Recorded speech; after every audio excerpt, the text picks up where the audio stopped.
You are nothing but a glorified mechanic. Opie, Grandpa kept you around out of pity. But Grandpa is dead now, and I am the CEO. That is what my older brother, Kyle, said to me just 3 hours after our grandfather's funeral. He didn't even wait for the dirt to settle on the grave. He walked into my office, threw a cardboard box at my chest, and told me to get out. He stood there, sipping scotch from Grandpa's favorite crystal glass, smiling like he had won the lottery. He thought he had just inherited a multi-million-dollar manufacturing empire. I picked up the box. I didn't yell. I didn't fight back. I just looked at him and said, "Enjoy the chair, Kyle. Just make sure you keep it warm for the real owner." He laughed as security escorted me out. He thought he had fired me. He had no idea that in his pocket he was carrying a sealed letter from the family lawyer. A letter that contained a secret amendment to the company bylaws. A secret that would leave him homeless in exactly 48 hours. My grandfather, Arthur, built Arthur & Sons Manufacturing with his bare hands. He started in a garage in 1980. I grew up in that factory, while other kids were playing video games.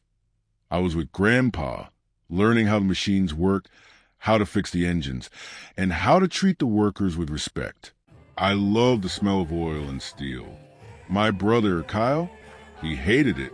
He called the factory dirty and low class.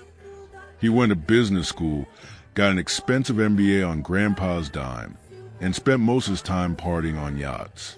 He only showed up to the office when he needed money. Grandpa wasn't stupid. In his final months, as he lay in his hospital bed, he saw who was actually running the company.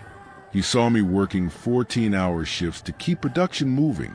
And he saw Kyle, who only visited to ask if he was in the will. 2 days before Grandpa passed, he called me into the room.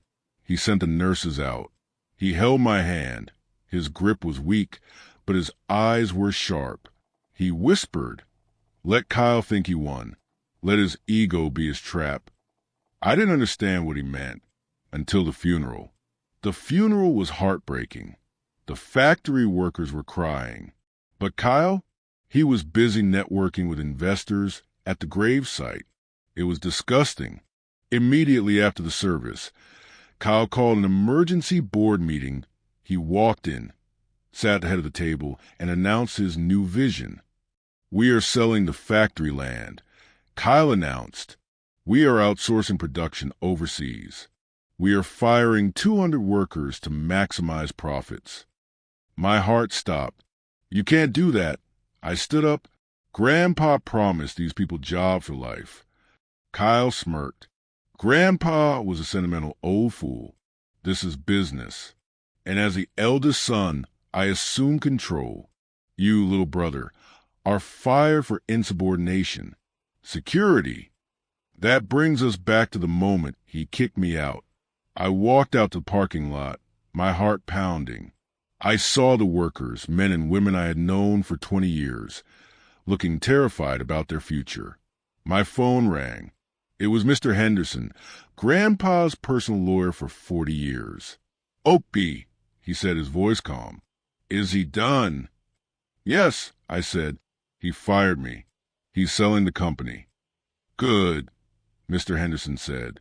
"Meet me at the office in 1 hour, and wear your best suit. It's time to read the real will."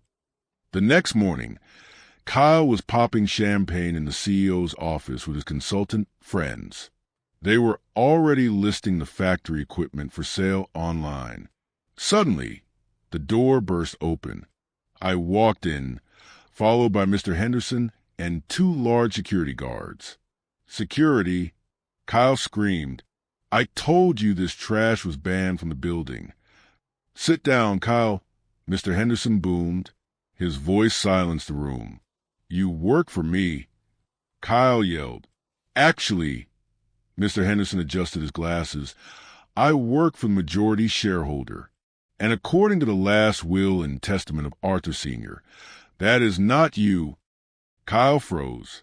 "What?" "I'm the eldest. It goes 50-50, and I have the tie-breaking vote as CEO. Incorrect. Mr. Henderson slid a thick document across the desk. Your grandfather knew you would try to sell his legacy, so he structured the inheritance differently. I stepped forward. Grandpa left you the house, the cars, and the cash accounts, Kyle. About $5 million. Kyle's eyes lit up. Okay, that's fine. But I continued, the company's stock? He left you 49%, and he left me 51%. Kyle's face turned pale white. That's impossible. It's right here. I pointed to the signature. As a majority shareholder holding 51% of the voting rights, I am calling an immediate motion to remove the current CEO. I looked him dead in the eye. Kyle, you are fired. Kyle lost his mind. He screamed. He threatened to sue. He even tried to throw a stapler at me. The security guards, the same ones he had ordered to kick me out yesterday, dragged him out of the building. One of them even whispered, "Good to have you back, boss." But the revenge didn't stop there. Upon auditing the books, I found that Kyle had been using company funds to pay for his personal vacations for years. Since he was no longer an employee, I sued him for embezzlement. He had to sell the house, the cars, and his 49% stake just to pay back what he stole and cover his legal fees. He ended up with nothing. Today, Arthur & Sons is thriving. We didn't sell the land. We didn't fire the workers. We expanded. Last I heard, Kyle is working as a shift manager at a car rental place near the airport. He tried to call me last Christmas to ask for a loan. I told him, "Sorry, Kyle, I'm just a glorified mechanic. I don't have that kind of money." And I hung up. Never underestimate the quiet ones. We usually hold the keys to the castle.